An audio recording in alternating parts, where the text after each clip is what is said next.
본 방송에서 제공하는 투자 정보는 투자 판단에 대한 조언입니다.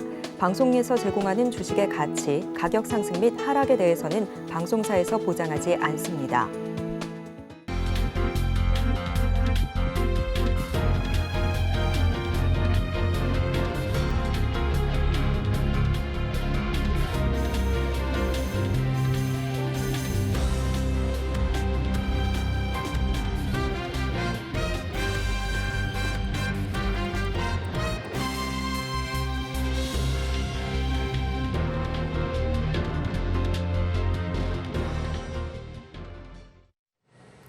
시청자 여러분 안녕하세요. 오늘을 돌아보고 내일을 준비하는 오늘장 내일장 1부 진행의 백선혜입니다. 지난 거래일 조기 폐장했던 뉴욕 증시에서 단연 주인공은 테슬라였습니다. 2분기에 시장의 예상치를 뛰어넘는 인도 대수를 발표하게 되면서 지금 시장에서는 7% 가까이 오른 모습이 관찰이 됐습니다. 이 여파를 받아서인지 에코프로비움은 오늘도 상승력을 더해가고 있고요. 또 코스피 시장에서도 삼성전자는 장 중에 52주 신고가를 터치하는 모습을 보여주기도 했습니다. 또 그간 쉬어갔던 엔터주에서도 전반적인 강세가 관찰이 됩니다. 하지만 오늘 시장의 분위기는 어제와 사뭇 다릅니다. 종목별로 강세가 나타나는 종목들도 있지만 시장 전반적인 분위기는 혼조 양상이 펼쳐지고 있는데요. 어제 강하게 올랐던 탓인지 오늘 좀 쉬어가는 장세가 연출이 되고 있습니다. 양대 시장에서 외국인 투자자들과 기관 투자자들 물량을 덜어내고 있고요. 상승하는 종목 수에 비해서 하락하는 종목 수가 훨씬 더 많이 포착되고 있는 우리 시장입니다. 한편 또 현재 시간으로 오늘 미국 시장은 개장하지 않는다는 점도 참고를 해보시기 바랍니다. 본 방송에서 제공해드리는 정보는 투자 판단을 위한 조언일 뿐 해당 주식의 가치와 수익률을 보장하지는 않습니다. 아울러 서울경제TV와 서울경제신문은 당사의 브랜드입니다. 최근 당사를 사칭하는 피해 사례가 늘어나는 만큼 각별히 주의해 주시기 바랍니다. 또 저희 방송 유튜브를 통해서도 보실 수 있습니다. 유튜브 검색창에 서울경제TV라고 검색하시면 저희 방송과 함께 하실 수 있으니까요. 실시간으로 댓글 참여도 많이 해주시기 바랍니다. 7월 4일 화요일입니다. 오늘장 내일장 1부는 이 시각 보도본부로 시작하겠습니다. 앞서서 살펴보셨던 헤드라인 중에서 세 가지를 골라서 심층적으로 나눠보겠습니다. 오늘은 보도국의 김수빈 기자와 함께합니다. 어서 오세요. 안녕하세요. 네, 첫 소식부터 살펴보겠습니다. 물가 상승률 이야기부터 해보겠습니다. 정부가 전 방위적으로 물가 누르기에 나서고 있는데 좀 효과가 나타나고 있나요? 네, 그렇습니다. 물가 상승률이 21개월 만에 2%대로 진입을 했습니다. 통계청에 따르면 지난달 소비자 물가지수는 111.12로 전년 동기 대비 2.7% 올랐습니다. 물가 상승률은 작년 12월 5%에서 올해 1월 5.2%로 소폭 상승한 뒤 2월부터는 둔화세를 이어가고 있습니다. 특히 2%대로 진입한 건 지난 2021년 9월 2.4% 이후 21개월 만입니다. 석유류 가격 하락이 인플레이션 압력을 크게 줄였습니다. 석유류는 1년 전보다 25.4% 내려 관련 통계가 작성된 이래로 최대 감소폭을 기록했습니다. 물가의 기조적 흐름을 보여주는 근원 물가인 농산물 및 석유류 제외 지수는 4.1% 올라 지난해 5월 이후 최저치를 보였습니다. 다만 공공요금의 인상 영향으로 전기가스 수도는 1년 전보다 25.9% 올랐고 외식은 6.3% 상승했습니다. 정부가 라면값 등을 콕 집어서 지금 이야기를 했는데 그렇다면 물가 안정세 지금 이 추세를 좀 이어갈 수 있을까요? 네, 물가 전쟁을 선포한 정부는 최근 식품업계에도 강한 압박을 넣으면서 관련 업계에서 일제히 과자와 라면값을 내린 바 있습니다. 해당 조치는 7월부터 적용될 예정이라 이번 물가 지표에는 반영이 되지 않았습니다. 하지만 아이스크림 가격 등은 오르고 있고 정부가 최대한 억제를 하고 있는 공공요금도 인상 압박이 거세지고 있습니다. 서울시는 버스요금을 300원 인상 추진하겠다고 밝혔습니다. 지난해 6월에서 7월까지 물가가 높았던 점을 감안하면 이 같은 물가 안전세가 7월까지 이어질 것으로 통계청은 전망했습니다. 다만 올해 하반기 들어서는 하락폭이 둔화될 수 있다고 내다봤습니다. 지난해 8월에서 12월 물가 상승폭이 하락한 데 따른 기저효과가 나타날 수 있기 때문입니다. 여기에 국제 원자재 변동성, 기후 여건 등 불확실성도 여전히 변수로 꼽힙니다. 통계청은 주요 품목별 수급 가격 동향을 면밀하게 검토하겠다는 방침입니다. 네, 다음으로 산업계 이야기로 넘어가 보겠습니다. 한동안 제로 열풍이 불었던 식품업계에 조금 타격이 큰 소식이 나왔죠. 아스파탐이 지금 발암 물질로 지정될 수 있다라는 이야기가 나오고 있는데 어떤 상황인지 좀 짚어주세요. 그렇습니다. 아스파탐 논란으로 급성장 중이던 재료수가 시장에 좀 요동이 치고 있는 모습입니다. 아스파탐은 1974년 미국 식약의약국의 승인을 받아 음료와 제과류, 껌, 캔디류, 기침, 물약에 이르기까지 널리 사용되고 있는 인공 감미료입니다. 일반 설탕보다 200배 더 달면서 낮은 칼로리와 단가 절감 효과로 전 세계 200여 개국에서 사용이 되고 있습니다. 하지만 세계보건기구 산하의 국제암연구소에서 아스파탐을 발암 가능 물질로 분류할 예정인 것으로 알려졌습니다. 현재 아스파탐 섭취량은 안전한 수준에서 관리되고 있는 것으로 알려졌습니다. 식약처가 과거 발간한 자료 등에 따르면 체중이 35kg인 어린이가 다이어트 콜라 한 캔을 하루에 55캔 이상 매일 마시면 일일 섭취 허용량을 초과하는 것으로 파악됐습니다. 그러니까 건강상 위해를 우려할 정도는 아니라는 게 식약처의 설명입니다. 식약처는 14일 세계보건기구의 공식 결과 발표 이후 세부 사항을 확인해 관련 규정을 정할 것으로 보입니다. 네, 업계에서는 그야말로 패닉 상태일 텐데 아스파탐과 관련해서 구체적인 대체안을 내놓고 있나요? 일부 기업에서는 아스파탐을 전면 교체하겠다고도 나섰고 또 널리 쓰인 인공 감미료인 만큼 개별 기업이 대응할 차원은 아니라는 입장도 나오고 있어서 공동 대응을 하는 쪽에 무게가 더 실리고 있습니다. 식약처의 기준이 나오는 대로 업계가 함께 논의해 나갈 것으로 보입니다. 아스파탐은 롯데칠성의 펩시제로 일부 제품과 오리온 크라운 등의 유명 과자에도 첨가돼 있습니다. 제로 음료의 선두주자였던 코카콜라는 아스파탐을 사용하다가 2017년 제조법을 바꿨습니다. 막걸리 업계에도 불똥이 튄 모습입니다. 국내 막걸리 매출의 40%를 점유하고 있는 서울 장수 막걸리를 비롯해 지평 막걸리 등 대부분 막걸리에도 빈번하게 사용되고 있습니다. 업계에서는 기준을 기다리면서도 맛을 변화시키지 않는 선에서 아스파탐을 대체할 수 있는 방안을 모색 중인 것으로 알려졌습니다. 특히 막걸리 업계는 극소량이 사용되고 있고 이미 대체 레시피를 확보하고 있는 경우가 많아 무리가 크게 없을 거라는 입장입니다. 이미 아스파탐이 발암물질이라는 부정적인 이미지가 씌워진 것으로 보입니다. 광동제약, 하이트진로, 롯데 웰푸드 등은 아스파탐을 사용하지 않는다고 적극 부인하기도 했습니다. 따라서 소비 위축이 우려되는 상황이기 때문에 기업들이 곧바로 손절을 하게 될지 그 여부가 주목됩니다. 네, 아스파탐 논란 짚어봤고요. 마지막으로 자동차 소식 짚어보겠습니다. 3억 원대가 넘는 슈퍼카들이 우리나라에서 좀 불티나게 팔리고 있다고요? 그렇습니다. 대당 3억 원이 넘는 초고가 승용차가 국내에서 6천 대를 넘어선 것으로 나타났습니다. 양경숙 더불어민주당 의원실 자료에 따르면 올해 4월 말 기준으로 취득가액 3억 원을 넘는 승용차 누적 등록 대수는 6,299대였습니다. 국내에서 판매되는 3억 원 이상 승용차는 롤스로이스, 벤츠, 페라리, 람보르기니, 메르세데스, 마이바흐 등 해외 유명 브랜드의 슈퍼카, 럭셔리카 모델입니다. 연도별 신규 등록 현황을 봐도 3억 원 이상 고가 승용차의 성장세는 뚜렷합니다. 2016년 취득가액 3억에서 5억 원 승용차 신규 등록 건수는 199건이었으나 지난해 1,115건으로 6년 새 5.6배로 뛰어올랐고 5억 원을 초과하는 승용차는 같은 기간 25건에서 269건으로 약 10배가 넘게 뛰었습니다. 정말 억소리 나는 고가 차들이 우리나라에 정말 생각보다 많은데요. 그러면서 해외에서도 우리나라에 대한 관심이 좀 높아지고 있다고요? 네, 벤틀리에서는 본사 최고 경영진이 한국을 방문해 국내 벤틀리 판매량 증가에 주목하면서 한국이 신흥 시장으로서 중요하다고 강조했습니다. 판매량만 봐도 그렇습니다. 지난해 벤틀리의 한국 내 판매량은 775대로 아시아 태평양 지역 판매량 1위를 달성했습니다. 작년 아태 지역 총 판매량의 약 38%를 한국이 차지한 셈입니다. 롤스로이스 역시 지난해 한국 수입차 협회 집계로 234대를 한국에서 판매하며 역대 최다 판매량을 기록했습니다. 이 밖에 페라리는 자사 차량을 역사를 한눈에 보여주는 우니페루소 페라리 전시를 지난달 아시아 최초로 한국에서 열었고 슈퍼카 브랜드 에스턴 마틴도 최근 딜러사가 아닌 회사가 직접 나서서 국내에서 첫 신차 출시 행사를 개최하기도 했습니다. 고급차에 대한 관심도가 뚜렷하게 높아지고 있는 만큼 한국 시장 공략에 공을 들이는 모습입니다.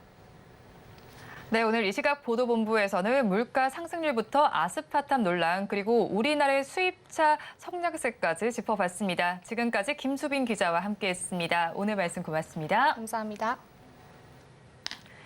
이 시각 주요 공시를 짚어드리는 시간입니다. 스피드 뉴스엔 공시 김혜연 캐스터가 준비하고 있습니다. 스피드 뉴스엔 공시 김혜연입니다. 이 독립기념일 연휴로 미증시가 하루 휴장을 보이는데요. 조기 마감을 보였던 전일장에서는 그런 와중에도 불구하고 이 테슬라가 2분기 실적 기대감을 안고 강한 주가 상승을 보였습니다. 오늘 우리 시장에서는 이 삼성전자가 이 실적 개선에 대한 기대감을 받으면서 장중에 52주 신고가 새롭게 경신하는 모습도 나타났는데요. 이렇게 개별 기업들의 실적도 주목을 해봐야 될 것 같고요. 또 다가오는 5일 공개되는 FOMC 의사록 그리고 7일 공개되는 미 고용 보고서도 어떻게 발표가 될지 지켜봐야 될 것 같습니다. 네, 그럼 계속해서는 오늘장 주요 공시들도 살펴보도록 하겠습니다. 첫 번째로 살펴볼 공시로는 케어젠이 있습니다. 케어젠은 이번에 최대 1,891억 원 규모의 프로지스테롤을 멕시코 지역에 독점 공급하는 계약을 체결했다라고 오늘 공시를 했습니다. 프로지스테롤은 혈당 관리를 도와주는 건강기능식품인데요. 케어젠 측은 이번 계약 규모가 프로지스테롤 단일 제품 계약 중에서는 역대 최대 금액이라고 강조를 했습니다. 제품 등록의 완료가 예상되는 올해 9월 이후에 예정 물량을 선적할 수 있을 것이라고 내다봤습니다. 이어서는 한국항공우주 살펴보도록 하겠습니다. 한국항공우주가 유럽 항공기 제조업체인 에어버스와 A320 계열 주익 부품 공급 계약을 체결했다라고 오늘 공시했습니다. 계약 금액은 952억 4,996만 원으로 이는 최근 매출액 대비해서는 3.4%에 해당하는 규모이고요. 계약 기간은 29년 12월 31일까지라고 합니다. 계속해서 힘스도 살펴보도록 하겠습니다. 힘스는 반도체 검사기기 전문 업체인데요. 이번에 하나 이센셜과 FMM, 즉 이 파인메탈 마스크의 제조용 장비 공급 계약을 체결했다라고 공시했습니다. 계약 금액은 78억 9,100만 원으로 이는 2022년 매출액 대비 25%에 해당하는 규모라고 이야기 덧붙였습니다. 네, 마지막으로 GI텍도 살펴보도록 하겠습니다. GI텍은 블루오발 SK에 27억 원 규모의 기타 2차 전지 전극 설비를 공급키로 했다라고 오늘 공시를 했습니다. 블루오발 SK는 미국 켄터키주에 있는 SK 이노베이션과 포드의 2차 전지 배터리 합작 법인이고요. 이번 계약 금액은 지난해 매출액 대비 6.8%에 해당하는 규모로 오는 2025년 11월 1일까지 공급한다라고 덧붙였습니다. 네, 이렇게 오늘장 주요 공시들 살펴봤고요. 지금까지 스피드 뉴스엔 공시 김혜연이었습니다.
시시각각 변하는 시장의 이슈와 주가의 변동성에 투자 전략을 업데이트해보는 시간입니다. 오늘은 골드스타의 황태규 대표와 함께합니다. 어서 오세요. 네, 안녕하십니까. 네, 대표님과 이야기 나눠볼 이슈 화면을 통해서 살펴보겠습니다. 오늘의 핫뉴스입니다. 서울경제신문에서 발췌한 내용인데요. 중국이 반도체와 다른 전자제품을 만드는 데 중요한 금속인 갈륨과 게르마늄에 대한 수출을 제한한다고 밝혔습니다. 미국이 주도하는 대중국 반도체 수출 통제가 강화되는 것에 대한 맞대응 조치로 풀이되는데요. 관련해서 오늘 희귀금속과 페라이트 섹터에서 움직임이 관찰되고 있습니다. 자세한 내용 짚어보겠습니다. 어제 소식이 나왔죠. 갈륨과 게르마늄에 대해서 중국이 수출 제한 조치를 한다라고 밝혔습니다. 제넷 옐런 재무장관의 방중을 좀 앞두고 이런 조치가 나온 만큼 맞대응 조치라는 풀이가 좀 나오고 있습니다. 그렇다면 우리 기업은 어떤 영향을 받게 될까요? 일단 가장 먼저 타격이라고 표현했을 때 이제 네. 영향을 받을 수 있는 업종 같은 경우는 이제 반도체 업종 그리고 이제 태양광에 대한 업종이 영향을 좀 받을 수 있겠습니다. 이 갈륨과 게르마늄 같은 경우는 태양광 패널, 레이저, 반도체 등에 다양하게 쓰이기 때문인데요. 이번에 그 반도체 업계에서는 직접 사용하는 소재가 아니고 부수적으로 사용하는 소재이기 때문에 큰 영향은 미치지 않을 것이다라고 보고 있고 태양광 업계 쪽에서는 태양광 셀에 소량으로만 사용되기 때문에 큰 영향력을 없을 것으로 보고 있다라고 보고 네. 있습니다. 하지만 이제 그러한 부분에 대해서 어쨌든 쓰이기는 하기 마련이니까 얼마나 비축량이 되어 있는가를 봤을 때 산업통상자원부에서는 약 40일 정도 쓸 수 있는 비축량이 현재 재고되어 있다라고 이제 표현을 했는데 그 정도면 충분한가요? 아직은 그 이후가 더 중요하기 네. 때문에 이러한 부분들이 우리가 이슈가 왔을 때 어느 부분에 포인트를 맞추는 것이 중요하냐. 일단 그 중국의 옐런 장관이 갔을 때 네. 이제 이러한 부분에서 어떤 화해에 대한 모드로 또는 이제 조금 안아주는 모드로 갈 것인가 또는 네. 이제 경계심을 다시 한 번 더 고조시키는 모드로 갈 것인가 여기에 따라서 추가적으로 게르마늄 그리고 이거에 파생되는 다른 소재들 히토류까지도 이제 제재를 가하는 부분이 올 것인지에 대해서 포인트를 좀 맞춰주시고 관철하는 모습을 좀 보여주셨으면 좋을 것 같습니다. 네, 일단 갈륨과 게르마늄에 대해서 수출 제한 통제가 좀 나오면서 지금 우리 기업도 영향을 받겠지만 그 영향이 좀 제한적일 것이고 지금 비축량 어느 정도 되는지도 짚어주셨는데요. 그렇다면 블룸버그 통신에서 지금 평가 내용을 살펴보니까 지금 산업과 군사 역량의 필수 기술을 통제하려고 하는 글로벌 전쟁이라는 평가도 나오긴 했습니다. 사실 미국이 계속해서 제한을 두니까 중국이 맞대응을 하는 조치다라고 풀이가 됐다라고 앞서서 제가 말씀을 드리긴 했는데 그렇다면 사실 미국이 칼자루를 쥐고 있던 부분을 중국이 다시 주게 되는 게 아닌지 좀 궁금하게 되는 상황이기도 합니다. 이 부분에 대해서 어떻게 평가하실까요? 네, 그 맞는 말씀을 하셨는데요. 그동안에 비단 오늘 어제일 뿐만 아니고 과거에도 이제 미중 무역 전쟁에 대해서 계속적으로 이제 이슈가 잊을만 하면 한 번씩 나오고 뭐 그런 상황이죠. 근데 자세히 좀 들여다보면 어떤 문제를 갖고 있냐면 결국 반도체를 장악하는 나라가 세계를 쉽게 표현해서 세계를 네. 장악할 수 있을 것이다라는 거죠. 왜 그러냐면요. 우리가 좀 멀리 봤을 때 결국에는 이제 인공지능이 활성화되고 로봇이 활성화되기 때문에 이러한 부분에 있어서 가장 많이 필요로 하는 것이 바로 반도체라는 것입니다. 그렇기 때문에 이 반도체를 장악을 해야지만이 미래 산업의 먹거리를 미리 선점할 수 있다는 계산이 나오게 됩니다. 그렇기 때문에 이 반도체에 관련한 부분과 그에 따른 소재에 대한 부분이 계속적으로 좌충우돌하는 일들이 계속적으로 벌어지고 있다라고 보시면 되는데 이 부분에서는 이제 더군다나 그 반도체 같은 경우는 D램 가격이 좀 개선되는 모습들이 나오고 네. 그다음에 업황 자체적으로도 바닥을 이미 이제 나온 상태고 이제 호황기 쪽으로 접어들려고 하고 있는 상태이기 때문에 이러한 부분에서 본다면 반도체 쪽으로는 지속적으로 관심을 좀 가져주셔야 된다라고 말씀드리고 싶은데요. 과거에 이제 CPU에서 GPU로 넘어가고 그다음에 NPU까지 넘어가면서 계속적으로 수요가 있을 수밖에 없다라는 거죠. 그렇다면 우리나라 업종 같은 경우는 반도체에 대한 비중이 약 40%가 넘어가서 50% 이상까지도 이제 보고 있기 때문에 네. 증시와 더불어 반도체 업황에 대한 부분을 체크를 좀 해주신다면 방향성을 쉽게 잡지 않을까라고 보고 있습니다.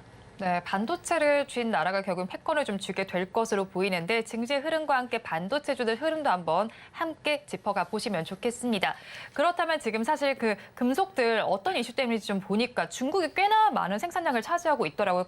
갈륨의 경우엔 94%나 생산량을 차지하고 있고 게르마늄 90%를 차지하고 있습니다. 관련해서인지 오늘 또 우리 시장에서 히토류 관련주들의 움직임이 좀 포착이 됐잖아요. 동국 RNS의 경우에도 지금 포착이 됐고 15%대 강세 보이고 있고요. 유니온 머티리얼의 경우에도 지금 음봉으로 전환되긴 했지만 5%대 오름세가 나타나고 있습니다. 그리고 삼화전자의 경우에도 5%대 강세가 나타나고 있지만 양봉을 띄우고는 있는데 윗골이 달고 있단 말이죠. 그러면 역시나 이번에도 테마성 흐름으로 나타나게 될지 아니면 이전의 주가 흐름과 좀 다르게 흘러갈지 궁금한데 대표님께서는 어떻게 보시나요? 일단 저는 두 가지를 이원화시켜서 좀 확인을 좀 해보고 싶은데요. 과거에 이제 테슬라 얘기를 잠깐 했을 때 테슬라가 2차 전지에 소재에 대해서 페라이트 쪽으로 조금 방향을 흘러가게 되면서 페라이트 관련주가 움직인 적이 있었습니다. 네. 그리고 이거를 떠나서 제가 이 부분을 말씀드린 이유가 뭐냐면 분명히 이 갈륨이라든지 이런 게르마늄 같은 이런 소재를 대처할 수 있는 부분에 대해서 반드시 확보에 대한 부분들이 나올 수 있을 것이다라는 거죠. 그렇기 때문에 이러한 부분은 테마성으로 보고 접근한 것이 좋지 않겠나 싶고요. 네. 과거에 이제 유니온 머티리얼이라든지 이제 동국 RNS 같은 경우를 봤을 때도 앞전에 대한 물량에 대해서 상당한 그 부담이 있기 때문에 윗꼬리가 지금 나오고 있는 것으로 보입니다. 그렇다면 이번 이슈로 인해서 움직인다 하더라도 그 테마군 자체가 굉장히 짧은 시간 안에 순환매가 되면서 다시 한번 조정받는 국면을 받지 않을까 싶습니다. 다만 오늘 이슈에 대해서는 이미 특징주로 잡혔기 때문에 네. 당분간 한 일주일 정도는 좀 볼 수 있지 않을까. 트레이딩적으로는 이제 접근을 가능하지 않을까라고 보고 있습니다. 역시나 뭐 이번에도 휘토류 관련주들 테마성으로 보신다라고 말씀해 주셨는데 그렇다면요. 지금 좀 단기적으로 상승 여력이 좀 클 것이다라고 보는 종목은 어떤 걸까요? 글쎄요. 저 같은 경우는 오늘 이제 페라이트 좀 전에 말씀드렸을 때 조금 벗어난 얘기지만 네. 이제 삼화전자 같은 경우는 충분한 기간 조정과 가격 조정을 거쳤기 때문에 급변동할 수 있는 주가의 트레이딩 영역에서 급변동할 수 있는 그런 가격권이 형성이 됐다라고 보고 있고 그 이외에 이제 히토류라든지 그런 쪽으로 네. 봤을 때는 저는 오히려 히토류에 대해서 어느 정도 원천 기술이 있는 그런 이제 종목을 좀 봤으면 좋겠어요. 어디일까요? 이제 그 네오디움 자석을 이용한 네. 응용 제품을 납품하는 국내 유일의 상장사입니다. 그리고 재무적으로도 바닥권에서 개선되는 모습들이 매출액이 점진적으로 상승되면서 개선되는 모습들이 나오고 있기 때문에 바로 노바텍이라는 종목을 좀 눈여겨볼 필요가 있다라고 보입니다. 물론 오늘의 포커스에서는 히토류이기 때문에 살짝 좀 벗어난 감이 있긴 하겠지만 네. 그래도 이쪽으로도 수급에 대한 부분들이 계속적으로 지속적으로 포착이 되고 있기 때문에 확인할 필요가 있겠다라고 볼 수 있겠습니다. 네, 삼화전자와 노바텍 한번 지켜보시면 좋겠습니다. 이어서 다음 이슈는 화면을 통해서 살펴보겠습니다. 오늘장 이슈가 된 두 번째 뉴스입니다. 글로벌 전기차 업체들의 전기차 판매량이 예상치를 뛰어넘었습니다. 테슬라를 비롯해서 리비안 그리고 중국의 BYD까지 모두 판매량이 크게 늘어난 것으로 나타났는데요. 차량의 가격이 인하되고 동시에 유지 비용도 절감할 수 있다는 장점 덕분에 전기차 수요가 늘어나고 있습니다. 관련해서 오늘 전기차 섹터에서 움직임이 관찰되고 있습니다. 자세한 내용 짚어보겠습니다. 테슬라의 지금 인도 대수를 살펴보니까요. 시장의 예상치를 뛰어넘은 것으로 나타났습니다. 집계된 수치를 살펴보니까 지금 83% 넘게 높아진 것으로 나타났고 리비안 역시도 좋았죠. 리비안도 지금 굉장한 수치를 기록하면서 테슬라의 대항마 자격을 다시 또 찾는 것이 아니냐는 이야기도 나오고 있는데 그렇다면 우리 시장에서 이 2차 전지주들 흐름, 방향성은 어떻게 갈 것이다라고 보시나요?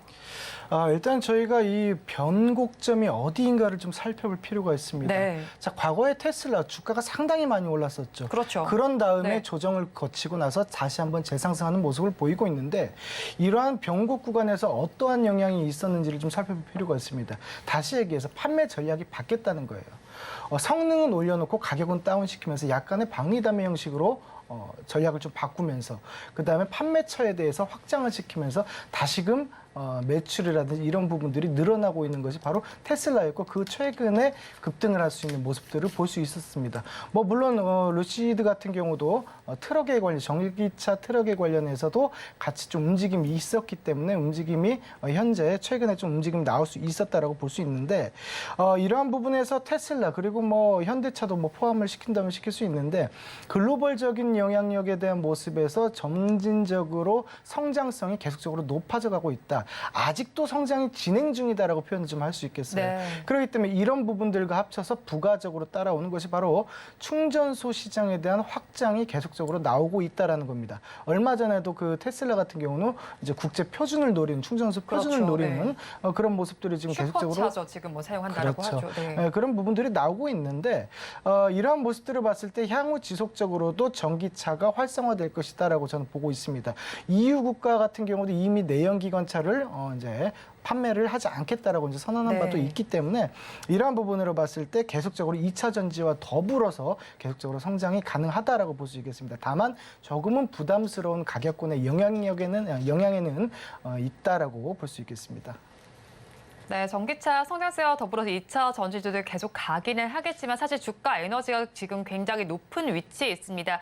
그래서 지금 살펴보면 2차 전지 소재주 하면 대표적으로 에코프로 그룹주를 들 수가 있잖아요. 사실 좀 쉬어가다 어제 장에서 지금 또 시세를 크게 분출을 했잖아요. 뭐 에코프로 같은 경우 어제 20% 넘게 상승하면서 종가 마감을 했는데 그렇다면 이런 시점에서 대표님께서는 에코프로 그룹주에 대해서는 어떻게 보시나요? 에코프로 네. 그룹주. 제일 어려운 질문이죠, 이게. 굉장히 어려운 질문인데 네. 이게 재무적으로도 지금 이렇게 분석을 정확하게 할 수가 없는 상황으로 네. 또 와버렸기 때문에 일단 여러 가지 좀 시나리오 면에서 제가 종합적으로 좀 말씀 좀 드리고 네. 싶어요. 황제주로 지금 등극을 했습니다. 코스닥 시장에 지대한 영향력을 지금 에코프로 그룹주가 그렇죠. 가져가고 네. 있기 때문에 그 그룹주들이 약간의 조정을 받게 되면은 그 코스닥 자체도 굉장히 큰 조정이 좀 들어오는 타이밍이다라고 볼 수 네. 있습니다. 그렇다면 이 그룹주를 확인하셨을 때 이 그룹주 자체만 놓고 보지는 말고 네. 코스닥 종목의 코스닥 지수까지도 같이 한번 확인을 하면서 대응에 대해서 우리가 신경을 좀 써야 될 필요가 있다라고 봅니다. 어제였나요? 오늘이었나요? 에코프로에 관련해서 공매도 세력까지도 현재 파산설이 나올 수 있을 만큼 굉장히 큰 급등을 계속적으로 네. 보여주고 있단 말이죠. 다만 저희가 이제 주의해야 될 점은 이러한 공격적인 성향에 대한 종목이라고 좀 표현을 했을 때 큰 폭의 상승이 있을 때 오히려 우리는 거꾸로 조금 방어적인 태세를 좀 취해야 된다라고 보고 있습니다. 그렇기 때문에 어제 큰 폭의 상승이 있었던 것을 제가 봤을 때는 가격권적으로는 80만 원에 대한 가격권을 지지 라인으로 보고 여기가 깨지지 않는 이상은 좀 홀딩할 필요가 있겠고 여기를 훼손했을 때는 나올 수 있는 방향으로 보유자 영역에 있는 분들이 대응을 하시면 좋지 않을까라고 보고 있습니다. 네, 그렇죠. 지금 사실 이제 에코프로 그룹주 하면 지금 뭐라고 말을 하기가 어려울 정도로 너무 상승 기세가 뚜렷하니까 지금 가지고 계신 분들도 사실 고민이 좀 있으실 테고 보유하지 못하신 분들은 더욱더 배 아픈 상황이잖아요. 그렇다면 넥스트 에코프로가 될 기업 어디라고 보시나요? 예, 그 넥스트 에코프로라고 네. 말씀드리긴 조금 부담스러워요. 왜냐하면 네. 똑같이 9배로 올라야 되냐. 네, 그렇게 가지 예. 못할 수는 있는 거잖아요. 그런 네. 부분들이 있기 때문에 그렇게까지 표현하기는 좀 부담스럽고 다만 이제 제가 조금 전에 말씀드렸던 부분이 수요와 공급에 대한 논리로 말씀드렸을 때 결국에는 2차 그 전기차가 성장세를 띠고 그에 따라서 부가적으로 2차 전지가 같이 동반 상승을 보인다면 거기에 대해서 따라갈 수 있는 즉 다시 얘기해서 충전소 시장에 대한 확장에 대한 부분을 좀 체크해 볼 필요가 네. 있다고 봅니다. 더군다나 국내 같은 경우도 충전소 시장이 아직 활발하게 이루어지지 않았기 때문에 진입에 대한 초기 단계로서 이제 우리나라를 대표할 수 있는 그룹군들까지도 뛰어들고 있는 상황이라고 볼 수 있겠죠. 그래서 저 같은 경우는 그 전기차 충전소 시장에 대해서 관심을 가져주시는 것이 조금은 더 올바른 투자가 아닐까라고 저는 보고 있습니다. 네, 그렇죠. 전기차가 늘어나는 만큼 충전소 시장도 활발하게 이루어져야지 사실 주유소처럼 편하게 충전을 할 수가 있을 텐데요. 그렇다면 오늘 이제 두 가지 섹터에 대해서 좀 살펴봤는데 대표님께서는 어떤 섹터에서 탑픽 종목을 가지고 오셨을까요? 저는 아무래도 고점에 대한 부담감이 있기보다는 가야 할 길이 멀고 그리고 진입 초기에 있는 충전소 시장에 대한 종목을 저는 말씀드리고 싶어요. 네. 그 중에서도 저는 S트래픽이라는 이제 종목을 좀 보고 있는데 이 회사 같은 경우는 당사 같은 경우는 요금 수납, 하이패스 그리고 교통카드 정산을 위한 솔루션을 개발을 하고요. 그리고 전기차 충전 사업에 대해서 진출하고 사업을 확대하고 있는 상황이다라고 볼 수 있겠습니다. 그리고 최근에 우리가 그 공시가 그 언론에서 이런 보도가 됐었죠.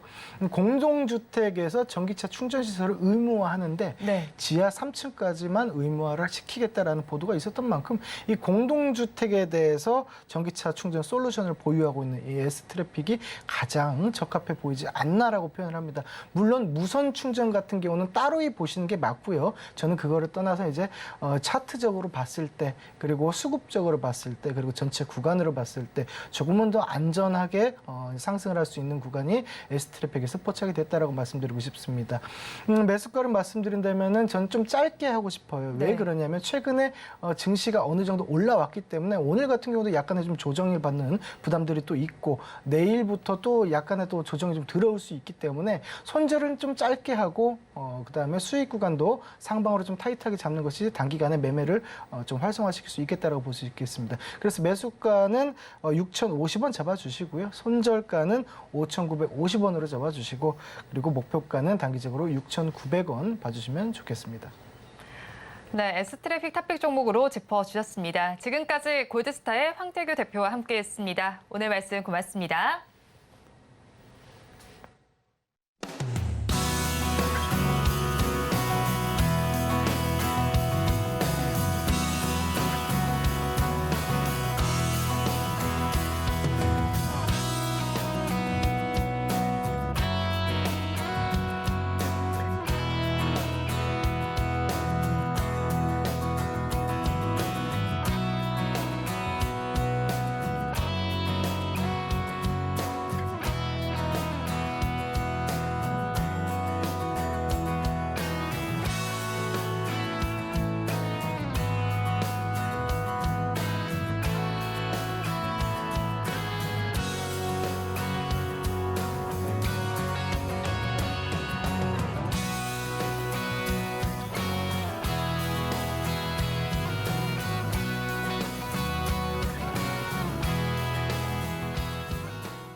마켓리더의 시선으로 글로벌 경제와 산업 트렌드를 체크하고 이걸 수익으로 연결해보는 시간, 고수의 선택 시간입니다. 오늘은 미중산업경제연구소의 조용찬 소장과 함께합니다. 어서 오세요. 예, 안녕하십니까. 네, 소장님과 다뤄볼 주제 화면을 통해서 살펴보겠습니다. 오늘의 주제입니다. FOMC 의사록 공개가 임박이 되고 있는 상황입니다. 그럼 어떤 관점을 잡고 있는지 한번 저희가 살펴봐야 될 텐데 매파적인 관점을 다시 확인하게 될지 한번 짚어봐야겠습니다. 자세한 내용 오늘 소장님과 이야기 나눠보도록 하겠습니다. 일단 이번 달 증시의 최대 이슈는 FOMC에서 금리 인상을 더 할 것이냐 이건데 사실 6월 FOMC에서는 연내에 0.5%포인트 금리를 인상해야 된다라고 밝힌 만큼 7월에는 금리 인상이 사실화됐다라고 봐야 되겠죠. 네, 그렇습니다. 금리 선물 시장에서는 86% 확률로 7월 FOMC에서 0.25%포인트 정도 금리 인상할 것으로 보고 있는데요. 하지만 9월 이후부터는 금리는 동결될 것이라는 게 전체적인 대세가 되고 있습니다.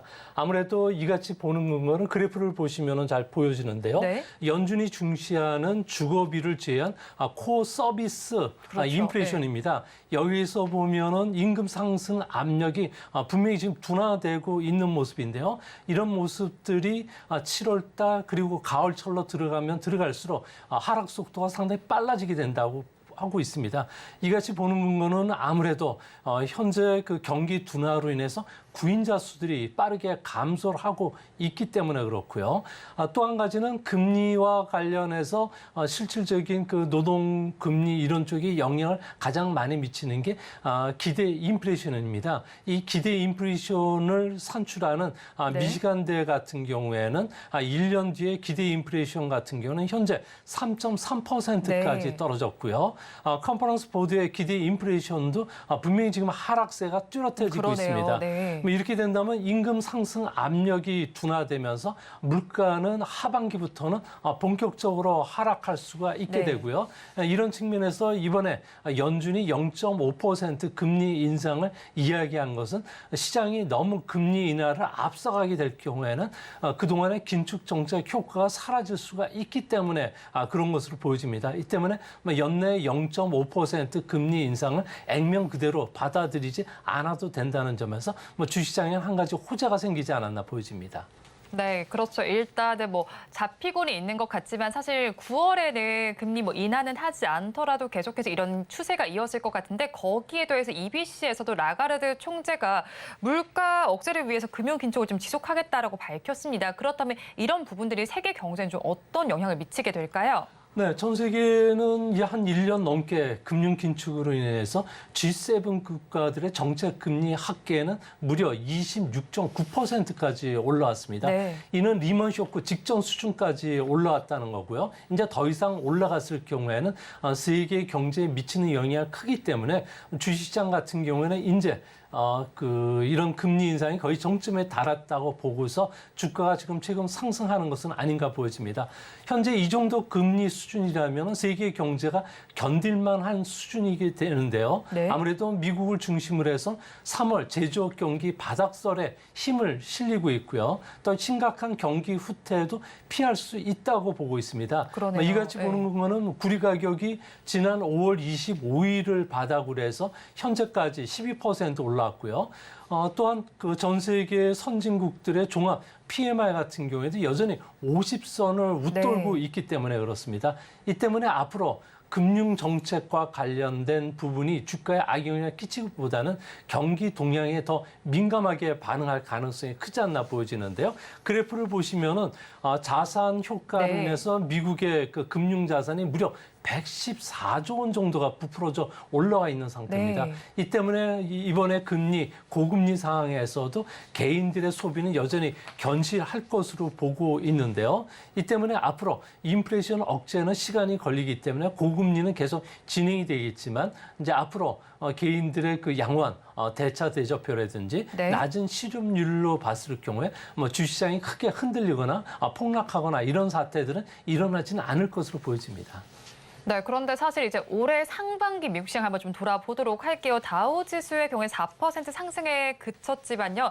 나스닥 지수 32%나 오름세를 보였습니다. 이렇게 증시 양극화 현상이 나타났는데 이 추세가 좀 하반기까지도 이어질 거라고 보시나요? 네, 그럴 가능성이 상당히 높다고 보여지는데요. 다우지수가 나스닥보다 상대적으로 부진했던 것은 은행 파산뿐만 아니라 네. 에너지 가격 하락이 주요 원인이 됐습니다. 이런 부분들이 하반기에도 계속 진행이 될 수 있다는 측면에서는 나스닥을 비롯해서 신성장 엔진을 찾는 이런 움직임이 활발해지지 않을까 보여집니다.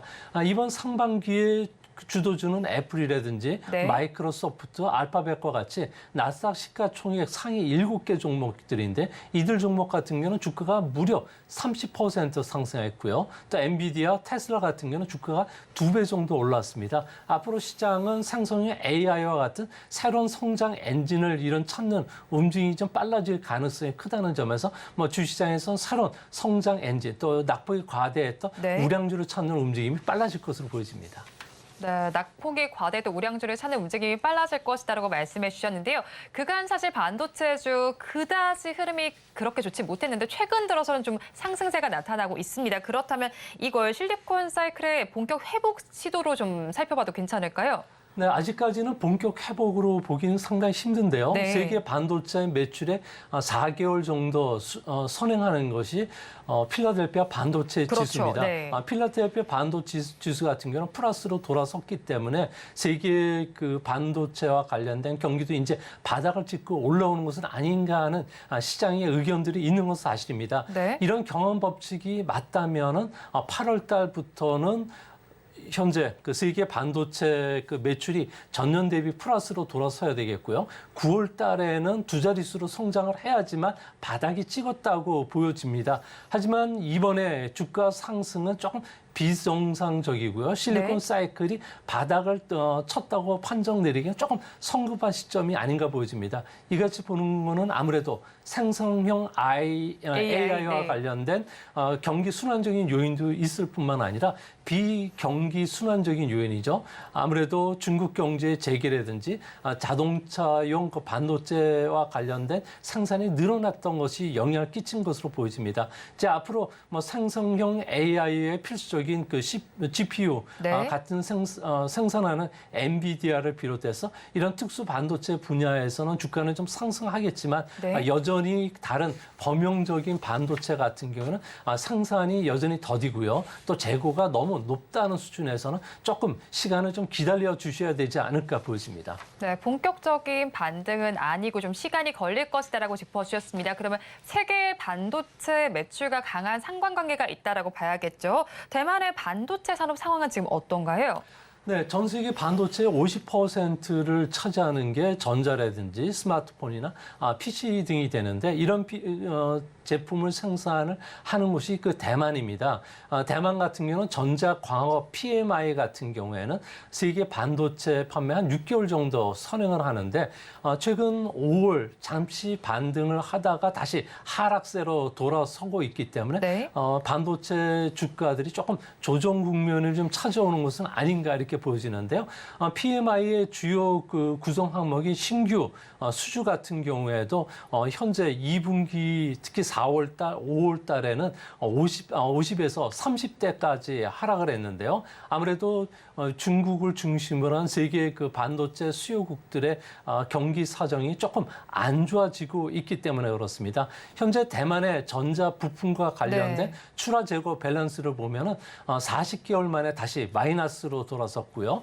반도체 재고 수준을 보여주는 네. 12인치 이상 또 8인치 이상 웨이퍼의 재고 수준 같은 경우에도 역사적인 그 수준까지 올라왔기 때문에 그렇습니다. 네. 이 때문에 중국의 그 반도체와 관련된 수요들이 좀 폭발적으로 늘어나야 되는데 중국은 여전히 그 부동산을 중심으로 해서 내구재 산업들이 여전히 부진을 면치 못하고 있고요. 또 세계적으로도 현재 스마트폰뿐만 아니라 PC와 관련된 재고가 좀 많다는 점에서 아무래도 그 현재 그 반도체와 관련된 주가와 관련해서는 큰 폭의 상승은 좀 기대하기는 좀 어렵지 않나. 다만 생산이 이제 어느 정도 그 바닥 수준 재고도 정점에 도달했다는 측면에서는 하반기에는 세계의 반도체 경기가 조금씩 움직이는 경향이 좀 나타날 가능성이 크지 않나 보여집니다. 네, 하반기에는 반도체가 좀 움직일 경향이 크지 않나라고 말씀해 주셨는데요. 일단은 뭐 실리콘이 이제 사이클이 회복 국면에 들어가기 위해서는 반도체 수요도 늘어나야 되지만 재고 조정도 좀 빠르게 있어야 될 것 같습니다. 그렇다면 반도체 지금 호재성 요인은 없을까요? 네, 우리나라 반도체 시장도 보면은 생산 회복이 더디고요. 재고 조정이 좀 길어지면서 주가도 좀 조정 국면에 좀 보여주고 있는데요. 경기적인 측면에서 보면은 코로나 팬데믹 기간 동안에 재정 상황이 워낙 안 좋았기 때문에 대규모 재정 정책을 쓸 수 없다는 측면에서 이전처럼 반도체 특수는 기대는 할 수는 없을 거로 보여집니다. 하지만 산업적인 측면에서 보면은 반도체와 관련된 기대 수요들이 상당히 늘어나고 있는데요. 하반기에는 신형 그 스마트폰 출시가 본격적으로 일어나고 있기 때문에 반도체와 관련된 수요들이 늘어날 수가 있겠고요. 또 AI와 관련된 투자 붐이 일어나면서 데이터 센터용 투자들이 기업들이 상당히 늘리고 있다는 겁니다. 또한 친환경 자동차의 보급이 늘어나면서 자동차용 반도체 수요도 크게 늘어날 것으로 보여지는데요. 네. 이 때문에 반도체 시장 같은 경우에는 하반기에는 V자형 반등보다는 완만한 U자형 내지 L자형 회복을 보여준다는 점에서 반도체 경기는 빠른 회복보다는 이제 탄탄한 바닥을 다지면서 올라가는 형태가 될 가능성이 크지 않나 이렇게 보여집니다. 네, 하반기 반도체 경기는 V자 반등보다는 U자형 혹은 L자형으로 완만하게 회복이 될 것이다라고 전망을 해주셨습니다. 그러면 다음 중국 이슈로 좀 넘어가 보도록 하겠습니다. 중국에서 지금 경기 부양책 계속해서 지연이 되면서요. 1달러가 이제 7위안 245라는 이 선이 좀 붕괴가 됐잖아요. 위안화 가치 그러면 더 하락하게 될까요? 네, 현재 그 위엔화 같은 경우는 1달러에 7.246 위엔 정도에서 거래가 네. 되고 있는데요. 7.2 위엔이 깨지면 하단이 열리게 됩니다. 이 때문에 위엔화는 7.5 위엔 정도 수준까지 더 하락하지 않을까 보여지는데요.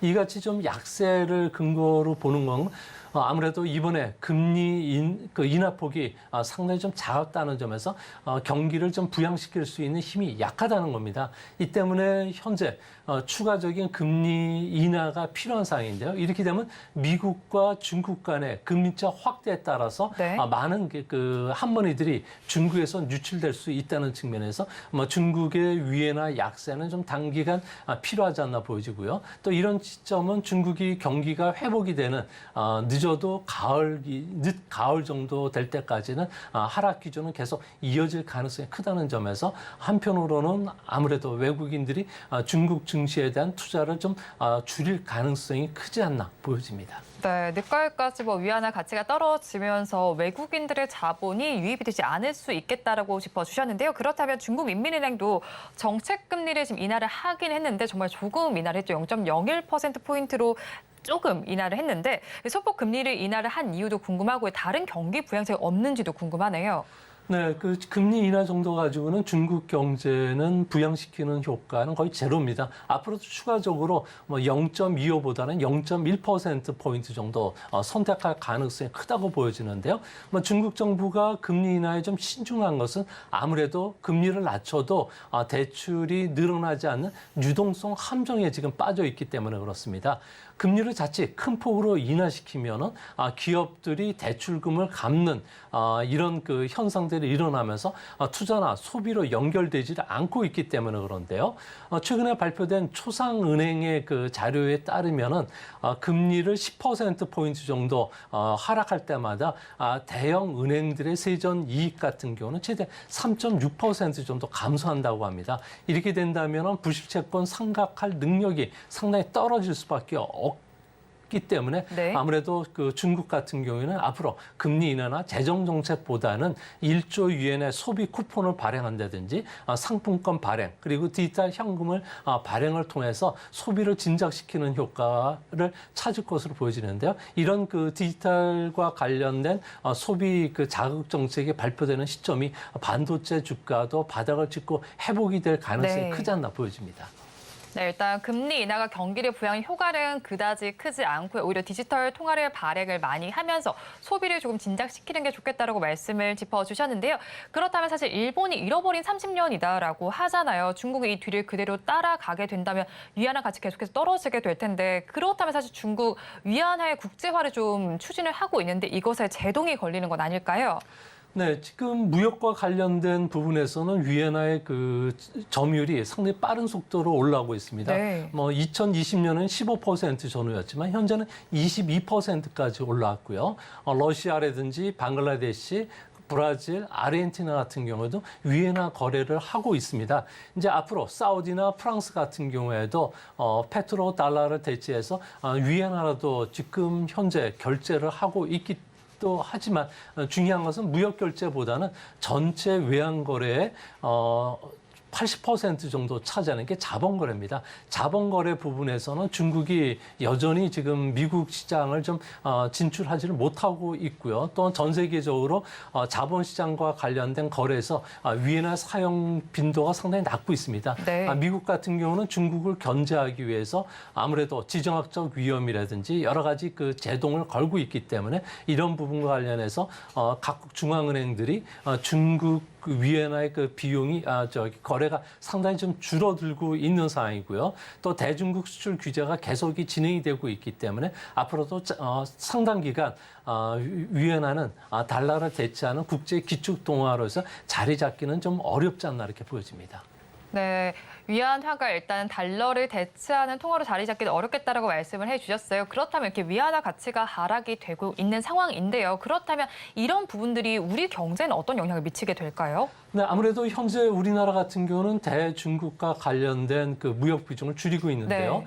한때 대중국 무역이 전체 무역에서 25%를 차지했지만 현재는 20%까지 떨어졌고요. 앞으로 2, 3년 내에는 15% 정도까지 떨어질 가능성이 큽니다. 이 때문에 우리 같은 경우는 히토리를 비롯해서 중국에서 수입하는 반도체 부품, 재료, 소재 부분과 관련해서 다른 나라 쪽에서 소재를 좀 조달하는 쪽에 가고 있고요. 전체 무역에서 상당 부분을 차지하고 있는 1,850개 중국 수입 비중이 높은 품목들과 관련해서는 앞으로도 많은 그 다변화 정책을 쓸 가능성이 큽니다. 이렇게 되면 중국 같은 경우에도 미소 외교, 특히 다변화 외교를 지금 추진하고 있다는 측면에서 우리에게 일본처럼 소재 수출 규제라든지 그 히토리와 관련해서도 수출을 막는 이런 그 억제적인 정책을 쓰기는 상당히 어렵다는 점에서 이제 앞으로 우리나라는 중국에 대한 비중을 낮출수록 중국은 우리에게 좀 더 가까이 다가오려는 이런 움직임이 나타날 것으로 보여집니다. 네, 일단 우리나라 그래도 대중국 수출 비중이 많이 줄어들긴 했는데 이렇게 줄일수록 중국은 우리나라에 또 가까이 다가올 수 있겠다라고 짚어주셨으니까 한번 참고해 보시기 바랍니다. 지금까지 미중산업경제연구소의 조용찬 소장과 함께했습니다. 오늘 말씀도 고맙습니다. 오늘장 내일장 1부 마칠 시간이 됐습니다. 본 방송에서 제공해드리는 정보는 투자 판단을 위한 조언일 뿐 해당 주식의 가치와 수익률을 보장하지는 않습니다. 아울러 서울경제TV와 서울경제신문은 당사의 브랜드입니다. 최근 당사를 사칭하는 피해 사례가 늘어나는 만큼 각별히 주의해 주시기 바랍니다.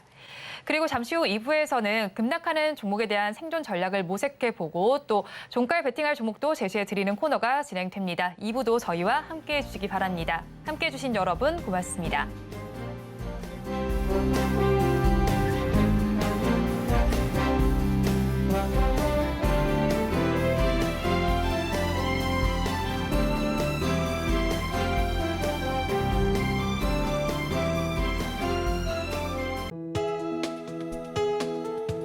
본 방송에서 제공하는 투자 정보는 투자 판단에 대한 조언입니다.